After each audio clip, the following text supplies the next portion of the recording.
On February 25th, Trayvon Martin was gunned down by his father's neighborhood watchman, George Zimmerman, in Orlando, Florida. Martin was only 17 years old. He was unarmed, coming back from getting Skittles and iced tea from the store. The story has gained national attention for the last couple of months since the man accused of killing the 17-year-old had not been charged until April 11th, almost over a month since the death of Trayvon Martin. Zimmerman was charged with second-degree murder. Here at Purchase College, students held RAW, a safe space discussion about racism and Trayvon Martin, on Thursday, April 12th in Southside. Modeled after Take Back the Night, RAW was supposed to feature slam poetry and choral pleasure was originally supposed to perform, but it ended up into a long group discussion about racism and what it means to be black in America from people's personal accounts.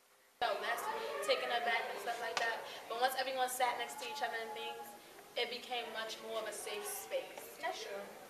That's how I feel.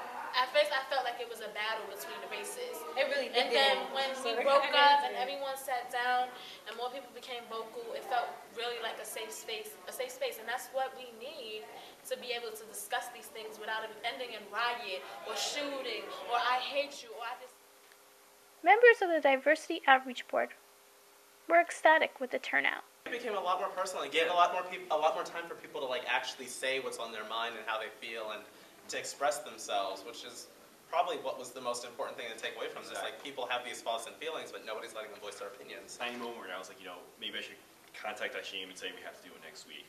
But I remembered what my director for Shakespeare told me, and she always says, sometimes shit hits the fan, sometimes things don't go as you want them to, but you gotta keep on going, you gotta move on to the next project.